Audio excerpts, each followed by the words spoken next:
شفاء لروحي وحبل المتين ورحمة قلبي وحصن الحصين. شفاء لروحي وحبل المتين ورحمة قلبي وحصن الحصين. وأمن حياتي وخير الدليل إذا تهت يوما مع الحائرين. فقرآننا هدينا والحبور وبشر يسلي الفؤاد الحزين. وفي الليل عند احتلاك الظلام سيبزغ منه الضياء. أعوذ بالله من الشيطان الرجيم. بسم الله الرحمن الرحيم. الحمد لله والصلاة والسلام على رسول الله وعلى آله وصحبه ومن والاه. أما بعد. Qarindoshlar, bugun Sura Baqaraninki 197 oyatiga keldik. Astag'izu billah. الحج أشهر معلومات فمن فرض فيهن الحج فلا رفث ولا فسوق ولا جدال في الحج وما تفعلوا من خير يعلمه الله وتزودوا فإن خير الزاد التقوى واتقون يا أولي الألباب. Avval qisqagina bir oyatning tarjimasini qilib bersam,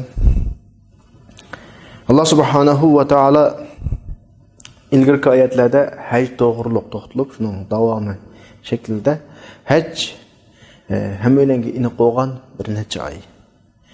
Kim shu haj oylari ichida haj qilishni niyat qilib shuningga qadam olgan bo'lsa, bu kishi fala rafasa wala fusuqa wala jidala fil hajj. 3 ishni qilmasin. Ya'ni er ayol munosibati va shunga munosabatli ishlarni va gunoh ma'siyatlarni va o'zaro da'talash bas munozirlarni qilmasin. Va ma taf'alu min khayrin, sizlar qilgan eng aqalli kichikkin yaxshiliklarni ya'lamulloh, Alloh buni biladi. Va tazawwadu, hajga cho'qim alohida uzuqtilik hamma jihatda tayyorlik qiling. Biringlar, tayyorlik qilinglar. Fa inna khayraz zadi taqvo. Ya'ni unutib qolmasinki, eng yaxshi tayyorlik taqvolikdir. Ya'ni bu nuqtamiz hal qaralmasin demakchi. Hattaquni ya ulil albab. Ey aql egalari, mendan qo'rqinglar deydi. Endi shu oyatga qarag'animizda biz bir necha bir nuqtani mulohiza qila olamiz. Ilgirki oyatlarda biz Ramazon haqidagi ma'lumotlarni o'qidik. Ramazonda ayning ismini alohida tilg'aliqliq. Shahrur Ramazon allazi unzila fihi al-Qur'on. Ramazon bir ayning ismi avchu. Ro'za masalasida ayning ismini billa tilg'aliqliq. Ammo haj masalasida haj odatda haj oylarida Shavvol, Zulqa'da, Zulhajjning 10 kunisi shu 3 oy hisobda. Oldingi 2 oy butun, oxirgi oyning 10 kunisi haj oylari hisoblanadi. Bu yerda tilga olmasligining sababi, chunki oyatning oxirisida tilga olgandek ma'lumot kishilarning hammasiga aniq bo'lgan bir masala. Chunki islomiyatdan ilgirki arablarmi, mushriklarmi qaysi oylarningki haj eydi, haj ey ekanligini obdan biladigan bo'lg'achqa bu nuqtada alayda to'xtalmagan. Femen farada fihinnal hajj oyatning o'zini tarjima qilgan vaqtimizda kim bu oylarda hajni farz qilsa degan ifoda bilan keldi bizga bu oyat. Bu yerda farz qilsa degan ifoda qo'llanishda asli hajni inson o'zi farz qilmaydi. Alloh insonga farz qiladi. Bu yerda nima uchun o'zi farz qilsa deydi desa, chunki haj muayyan bir farz emas. Ya'ni o falan vaqtda, bukun yilda qilsa deydiganga o'lcham yo'q. Inson hayotida bir qatam sharoit bo'lgan vaqtda qilishi kerak. Ammo kishi bu yil men haj qilaman deb sharoitlari to'liqlangan vaqtida uni shuru qilib, niyat qilib, qadam elib, ihrom bog'lab bo'lgandan keyin buningga farz bo'lgan bo'ladi. Ya'ni bu yil o'zi farz qilgan bo'ladi. Uning niyat, qadam ilishlar, ihrom. Bu nuqtadan shunga ma'qul shakldagi ifoda bilan bizga ifodalayotdi. Biz tushunishlik bo'lsin uchun tarjima qilgan vaqtda kimki bu oylarda hajni niyat qilib, hajga qadam olsa deb tarjima qilamiz. Asli ifodasi u. فَلَا رَفَسَ وَلَا فُسُوقَ وَلَا جِدَالَ فِي الْحَجِّ. Rafasa ayol o'tirdiki cima münasebeti ve onunla münasebetlik çoğun küçük işlerinin hemmesi rafasa oldu. Gerçi hecdin başka vakitte doğrusu mu ayol oturdu bu işler ama hecde bu işler asla ve asla hata. Hatta tiliyle şuna münasebetlik sözlerini kılışının özü hata. Bunun ifadeleri hem yerde tepildi. Çoğun ayol münasebetini tatip kiçigi köz arkalık ayollarga heveslen qaraş, tilde şu xil sözlerini qilish, qatarlıq işlerin hemmini öz içine aladı. Ondan keyingisi, ikincisi rafasdan keyingisi wala fusuqa. Fusuqa ne modese günah ma'siyet küçüş. Endi bu şeyde bir nokta alayı dikkatini tatıdı. Günah ma'siyet küçüşüş hecnin aldıdı mı hata? Haram. Okşaşlar. Haram, hecden aldıdı mı haram. Bu yerde hecde alaylıtlık ilişi, tamam başka orunda kıp kaldın bunu. Başka orunda kıldın. İnsanlık acizlikin. Günahını yüz için hecge keldin. Bunda oğaçka sen bu yerde günah yüz için kelgen hecde, yani kayıtıdın tekrar günah ötküzmezlikke Allah'ıyla dikkat kılışın gerek. Yani sen hazır Allah'ın beytide. Allah'ın beytide hec kılış faaliyetide. Şuna başka yerde kıldın, endi bu yerde Allah'tan qana qilishing kerak, haya qilishing kerak degandek alohida bir eskartish. Çünkü günahını yo'g'ilib berib, üstülep günah etkilish aqlga sig'maydi, bu normal emas. Onun en oxirisida masalan endi bir gap qani qo'shib qo'yay. Haram ko'ngliga pükken yamanlıkka mı günah yazıldığın bir cay. Ma nokta alaydı sanıldı olsun. Haramdan başka orunda, mesela özümüzün yurtda normal yaşaş haletlerimizde günahını ko'nglimizga püküp kılmasak ya kılanmasak günah olmaydı bizge. Ama haramda qilgan günahı ağır cinayet, hatta bir yamanlık, bir günah ma'siyetini ko'ngilga püküşünün özümü hem ağır cinayet. Şunlaşqa وَمَنْ يُرِدْ فِيهِ بِإِلْحَادٍ بِظُلْمٍ نُزِّقُ بِإِلْحَادٍ بِظُلْمٍ نُزِّقُ مِنْ عَذَابٍ أَلِيمٍ. Hatta kim bir günah, ma'siyet, zulüm qilishni o'ylasa, buni qattiq azob tezitimiz deb Allah subhanahu va taolo buni cheklagan. Haramda hatta xato ish qilishni o'ylashgan bo'lmaydi. Haramning bu alohida tarafi bu. Shunga xato ish qilish ku alohida cheklanadi. Başka yerde mi hata iş qilish, ama haramda alohida cheklanadi, xato ish qilishni o'ylashgan bo'lmaydi. Bu nokta intayin muhim.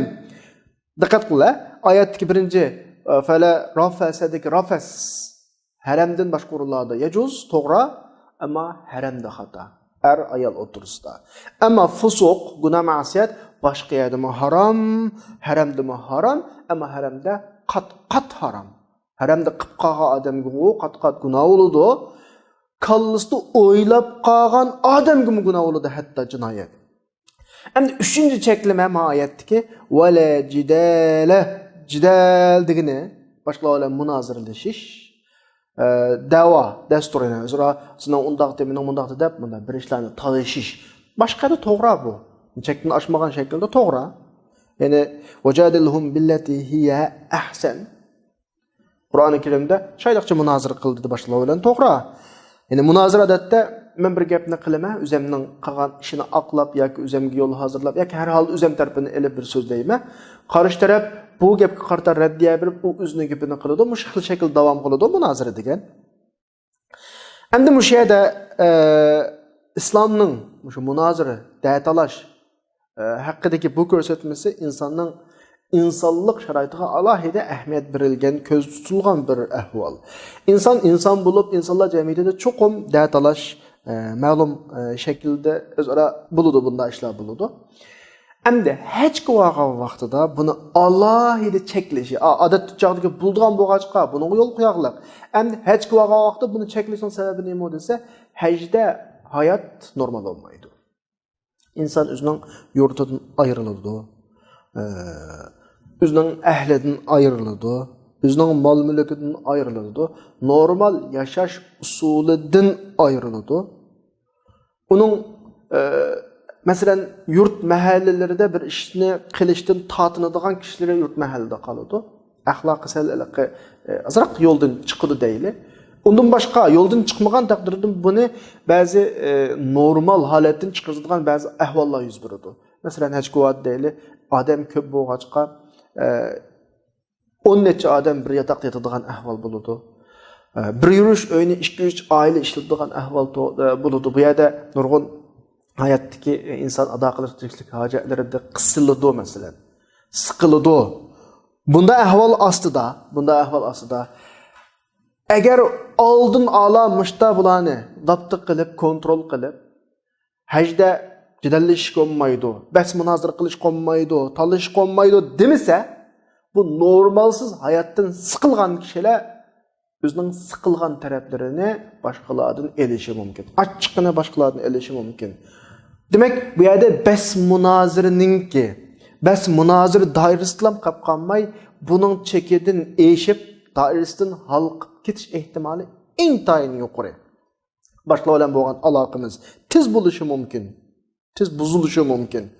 Shunga bunda bir tajriba bor, ya'ni hechki bir top ömek şekilde mesela bir teşkillengen şekilde hechki vağallar ya naydı kızgın ömür hayatının ahırgıcı unutyanmıgıdak, taşlaşmıgıdak dosop kilodu ya ki birisi-birisini qattiq yaman görüp kilodu. Çünkü billa mangan seferde, billa tuğan, billa ottağa yerlerde köymegen ayıp noksallarını kilodu, köymegen onundan yaman işlerini kilodu, onun eziyeti kilodu, besimi kilodu. Muş işlerinin hemmisi kishini asalla qarshi tarafga hujum qilish, munozir doirasidan chiqish, datalash doirasidan chiqib, to'qinish, zo'ravonlik doirasiga apib qilish ehtimol. Shunga hatto eng aqalli chekilgan munozirani cheklab o'tadi. Hech mezgilda hech qanday talash qilish qolmaydi. Sen andaqding, men bundaqdim, sen uni qilding, men buni qildim degandek munozirlarning hech qaysi hajda bo'lmaydi. Ya'ni sen normal odatingdan chiqding, yashash uslubingdan chiqding, endi normal hayotda qilgan munozir da'talashlarni bu yerda qana qilsang bo'lmaydi qat'iy. Cho'qim inson bundan cheklanishi kerak. Chunki ishning qaysining yaxshi, qaysining yomonligini, qaysining yaxshi natijalarga olib boradigan, qaysining yomon natijalarga olib boradiganligini Alloh eng obdan biladi. Bu yüzden bizni hajda yuqorqi 3 turlik ishlarni qanday qilyotdi, to'sayotdi. Endi oyat bir qism salbiyatlardan bizni to'sgan bo'lsa, bir qism ijobiyatlarga bizni buyuryotdi. Yuqorida 3 turlik ishni qilmaysa hajda dedimi? Endi oxirida deyotdi: "Va ma taf'alu min khayrin ya'lamuhulloh." Qanday yaxshilik qilsang, uni Alloh biladi deydi. Mishada yaxshilik degan nima desa, biz normal insonlik tabiatimiz bilan, bizning kallamizda tushuncha bilan nima ishning yaxshi, nima ishning yomonligini bila olamiz-ku. Eski ishning qarshisining hammasi yaxshilik. Hajda set gap qilmadi. Gapida iffatlik bo'ldi, qarashlarda iffatlik bo'ldi. O'zining halol bo'lgan ayollar bo'lgan aloqasida iffatlik bo'ldi. U o'zining halol ayolidan cheklangan yerda haromdan bir tariqa avla cheklanadi. Gunoh ma'siyat ishlardan neritudi. Munozira, da'talash, qattiq gap qilish, yirik gap qilishlarning qarshisidagi boshqalarga siliq gap qilish, adablik gap qilish, go'zal uslubli gap qilish, mehribonlik qilish, bularning hammasi yaxshilik. Oyatda "Va ma taf'alu min khayrin" degandagi xayr yuqorida tilg'ilingan yomon ishlarningki salbiy ishlarning qarshisidagi tamom yaxshi ishlar, inson suyundiganligi, butun yaxshilaydiganlik ishlar hammasi yaxshilik qatoriga keladi. Bu nuqtani bunchalar kengaytirib o'tib, shunchalik doiraga olib o'tishimizning sababi oyatda min xayrin degan arabchadagi min qo'shimchasi qo'llanilgan. Arabchadagi min qo'shimchasi nimani ifodalaydi desanglar, ishning dastlabki boshlanish nuqtasini ifodalaydi. Ishning dastlabki boshlanish nuqtasi eng kichik bo'ladi. Bu yerda Alloh shuni demoqchiki, eng kichik, endi boshlangan birinchi qadamdagi yaxshilik bo'lsin Alloh uni biladi. Chunki oyatning oxiridagi Alloh uni biladi degan ifoda nima degan gap desanglar, xalq uqmog'idak, xalq bilmagidek, xalqning diqqatini tortmog'idak darajadagi kichik yaxshilikni Alloh biladi deyapti. O xalq bilayotgan narsani u Allohning bildiganligi aniq. Bu yerda Alloh biladi degan ifoda xalq bilmasa, xalq ko'rmasa, xalq bilmagidek, his qilinmog'idak yaxshilikni sen ikkilanmay qil, buni hamma Alloh biladi degandek bir xil ifodani bizga qanaqa beryapti. Hem de ayetinin ahırısında tezavvaduni biz bu ayetini tercüme kılan vaqtda hazırlık kılış, tayyorlik kılış, uzuq tülük elish. Musafir normal seferge chiqqan vaqtda seferge keterlik pul pichek, yemek içmek mesela kiyim kechak qatorliq o'zi bag'an vaqtdagi, bag'an o'rindagi ehtiyojli bo'ladigan barliq narsalarni qana qilish, evelish. Hatta qadimgi zamondagi kishilar haj qilgan vaqtda kepelliklardan tortib yemek içmek, tuzlurğıca, yip yığnısıgıca ele oladı. Çünkü Mekke Medine'de o vaxtıda kişiler bazı yetkidek bir narsa yok. Hem de hazır bugün günde ahval özgürüp, uyagvağa adam yurtudagidin bekrak, bayaşat, paravan turmuş yaşap kıldığan halat şekillendi. Hacda onda o yasırap kalıdığan, hacda sırt tıkap kalıdığan konalğısı yok. Açıqap kalıdığan ahval keskin qana qılmay tepilmaydı. Şuna Mekke'nin destlep başlanışı da ziraatsiz bir hiç giyah yok bir cilga o. Allah subhanahu wa ta'ala bu yana alahidlikini tilg'alib Sur qasasning 57 oyda. Yujba ilayhi samaratu kulli shay. Her narsaning mevzusigini, her narsaning eng yaxshisi mega tortilib akillanadiganini Mekke Medine'dan ashta avatildiganligi haqida Qur'oni Karimda inchki bir nimbagan kişiler halısun, yujba degeni halap halmısın. Özü apamısın. Kimnin vasıtan bolsa eşeğe yığıldığanlığı, toplandığı ya da paravan turmuşnunki, yani egi bağı adamnunki bir xil nima qilmaydiganlığı, xabar tatmaslığı kerak ekanligi bir xil tilga ilinadi. Bu yüzden her adam egi bağı vaqtda meli iqtisodiy jihatdan va boshqa jihatdan tayyorlik qilish kerak. Yani ayaga yuk keltirib qo'ysa bo'lmaydi. Ma ini qo'sni kallamızda biz ega olgan masalan bunda bir Peygamber Aleyhisselam'ның hadisida bunda bir ahvallar var. Yemen'den keladigan bir bölük hacilerimiz işte biz Allah'a qana qilamiz, tevekkül qilamiz deb hech bir uzuqtuluk tayyorlik qilmay qana qildi chiqib tashga. Biz Allohning baytiga borsak bizga tomoq qo'ymam degan deb. Ondan keyin sharoitlar qisilib bular xalqning bir narsalarni elib o'g'irlab yeydigan bir ahvollar shakllangan. Shuningdek ba'zida ashta tayyorliksiz berib qo'yib, qisilib qilib, xalqning narsasini olib qo'ygan ahvollar shakllanib qoladigan gap. Shuningdek Allah subhanahu va taolo bu yomonlikning oldini elib, hamma odam qana qilish kerak, olib berish kerak bu yerga. Burungi zamonlarda yemeklik, uzuqtulikni olib borgan bo'lsa, bugungi zamonda pul bo'z topildi. O yüzden tayyorlik bilan berish kerak. Eğer senin iqtisadın yarı vermese, varanmasan senden bu parası düşüp gidiyor. Çoğun Mekke giyahsız bir devirden başlanıp muşa bugün geldi. Yani uyağı var adam xabar tatıp kalmazlığı gerek. Yani sen uyağı görüp uyağının enerjisini tüketmeyse belki uyağı enerjiye koşuşun gerek. Bu sana üstündeki mecburiyet. Şu başka ayette ve yucuba bayat okuyan ayetimde yujba ilayhi samaratu kulli shay. Çoğum apırlış gerek uyaga her tanesinden kimiyesi. Varzuqhum minas samarat. İbrahim Aleyhisselam'ın qilgan duası. Mekke'de yaşayan Mekke'deki kişilerge rızık bergende dua kıldı emasmi? Bu adette normalde şu muşi şekilde buludu bu işler. Yani Mekke Medine'ge hac qilish aralığında besim ekip qo'ydigan ishni qilmaslik kerak. Hamma odam tayyorlik bilan berish kerak. Agar uning iqtisodi bo'lmagan taqdirda u uyağa görüp hac qilgulik imkoniyat, sharoiti bo'lmagan taqdirda hac uning gardidan tushib ketadi. Çoğum qana qilish kerak, bir narsa olib berish kerak. Endi oyatning oxirida bizning dunyodagi hac qilib qaytish safarimizdagi turmushimiz alohida ko'ngil bo'linib, bunga tayyorlik qilish kerak, uzuq-tulik elib olish kerak deyildi.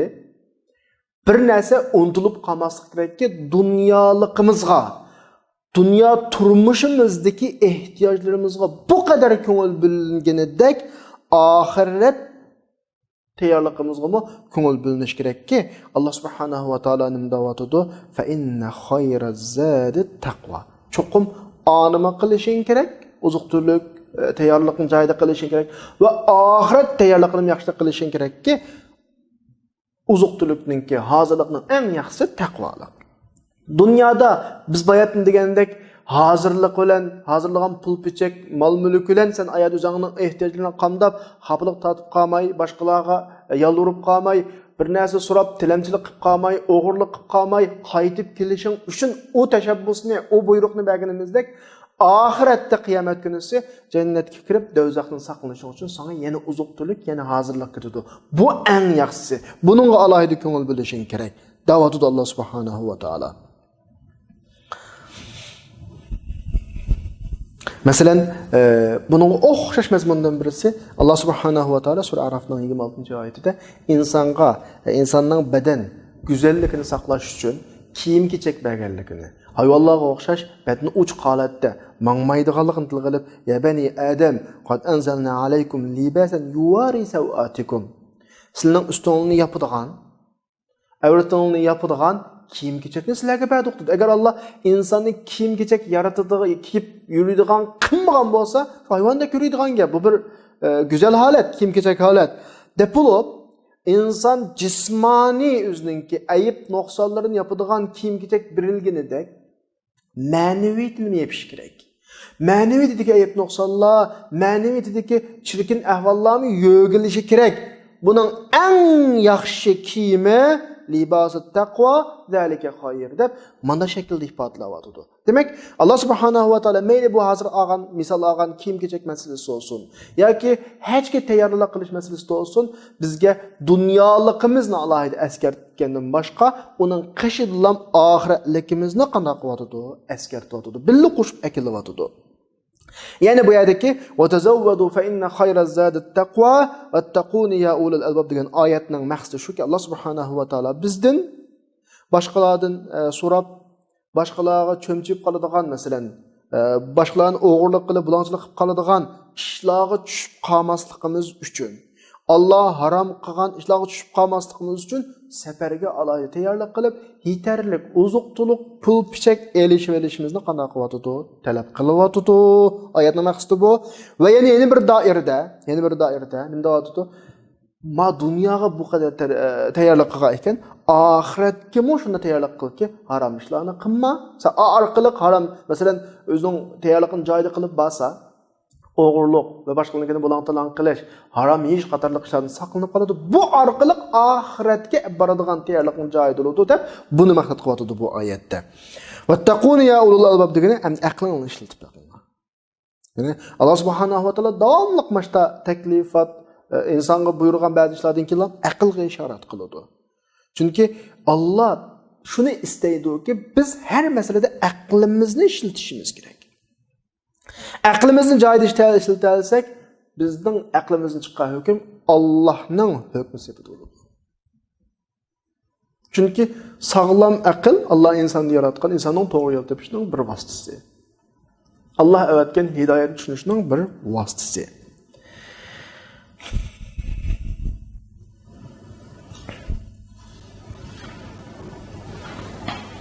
Bulan bugungi oyatimiz oxirlashdi. Alloh subhanahu va taolo hammalarni haj qilishni nasib qilsin. O'zining shu Baytulloh bilan yuz kurashishni nasib qilsin va haj qilish jarayonida Alloh iroda qilgandek mayli dunyolik, mayli oxiratlik uzuq-tuliklarimizni to'liq hozirligini nasib qilsin. Va axiru da'vana alhamdulillahi robbil alamin.